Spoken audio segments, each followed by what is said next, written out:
বুধবার এবং আগামীকাল হচ্ছে বৃহস্পতিবার। দেশের অভ্যন্তরে এই মুহূর্তে কেমন থাকছে আগামী কয়েকদিন আবহাওয়া পরিস্থিতি, সে বিষয়ে আপনাদের বিস্তারিত আপডেট দিয়ে দেওয়ার চেষ্টা করবো আজকের ভিডিওর মাধ্যমে। প্রথমত বলে রাখি, দেশের অভ্যন্তরে কিন্তু এই মুহূর্তে বৃষ্টিপাত হওয়ার সম্ভাবনা অনেকটাই বেশি এবং বেশ কয়েকটি এলাকাতে দমকা হাওয়া প্রবাহিত হচ্ছে। একই সাথে কিন্তু বৃষ্টিপাতের মাত্রাও কিন্তু বেড়ে চলেছে। তো বিস্তারিত আপডেট জানাবো, অর্থাৎ আগামীকাল কেমন থাকছে দেশের অভ্যন্তরে আবহাওয়া পরিস্থিতি। আগামীকাল রাত থেকে ভোর 6টা পর্যন্ত কয়েকটি এলাকাতে বৃষ্টিপাত হতে পারে। তার মধ্যে উল্লেখযোগ্য হচ্ছে বাংলাদেশের মধ্যে নোয়াখালী, রামগতি, তারপর হচ্ছে বুরুন হান্দুনি, একই সাথে কিন্তু হাতিয়া, চরফাশন, কলাপাড়া, চশমন, পটুয়াখালী, তারপর বরগুনায় রয়েছে বরিশাল, ভোলা, নোয়াখালী, ফেনী, ফটিকছড়ি সহ আশপাশের কয়েকটি এলাকাতে মাঝারি বৃষ্টিপাত হতে পারে ভোরের দিকে। এছাড়া খুলনা, মংলা সহ কয়েকটি এলাকাতে ঝিরিঝিরি বৃষ্টিপাতও দেখা দিতে পারে। এছাড়া রাজশাহীর মধ্যে নাটোর, নওগাঁ, বগুড়া, জামালপুর, সিরাজগঞ্জ, টাঙ্গাইল সহ পাবনার কয়েকটি এলাকাতে মাঝারি ধরনের বৃষ্টিপাত হওয়ার আশঙ্কা রয়েছে। একই সাথে গাইবান্ধা, রংপুর, কুড়িগ্রাম, একই সাথে কিন্তু আমরা এখানে পঞ্চগড়, ভোলা, বোদা, ঠাকুরগাঁও, দিনাজপুর, সৈয়দপুর, নীলফামারী সহ আশপাশের এলাকাগুলোতে কয়েকটি এলাকাতে মাঝারি থেকে ভারী বৃষ্টিপাত হওয়ার সম্ভাবনা দেখতে পাচ্ছি।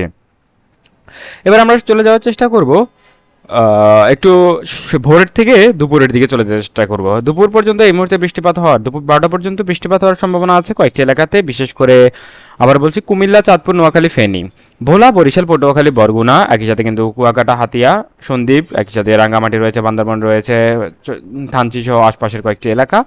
এছাড়া অন্যান্য এলাকাগুলোতে বৃষ্টিপাতের সম্ভাবনা খুব একটা নেই, তবে মেঘলা আকাশ থাকতে পারে দুপুর পর্যন্ত। এরপরে দুপুর থেকে একদম বিকাল, শেষ বিকাল পর্যন্ত যদি লক্ষ্য করার চেষ্টা করি, সেক্ষেত্রে আবারও কয়েকটি এলাকাতে বৃষ্টিপাত হবে, যেমন কি বাংলাদেশের পার্বত্য অঞ্চলেই বেশি বৃষ্টিপাত লক্ষ্য করা যাচ্ছে, খাগড়াছড়ি, একই সাথে কিন্তু রাঙ্গামাটি, ফটিকছড়ি, বান্দরবান এবং থানচি সহ চাকুরিয়া, মহেশখালী, একই সাথে কিন্তু লংদুধ থেকে শুরু করে কক্সবাজার পর্যন্ত কয়েকটি এলাকাতে বৃষ্টিপাত হতে পারে।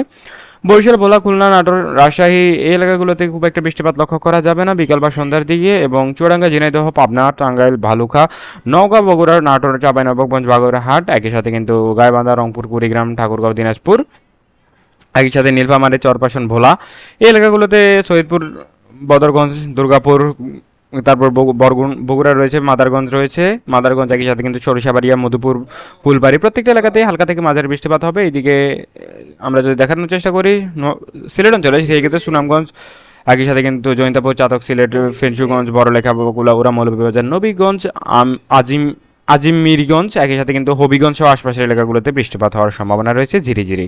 আগামীকালকে খুব অতিরিক্ত বৃষ্টিপাত না হলেও ঝিরিঝিরি মেঘলা আকাশ থেকে হালকা মাঝারি বৃষ্টিপাত হওয়ার সম্ভাবনা রয়েছে সারাদিন ব্যাপী।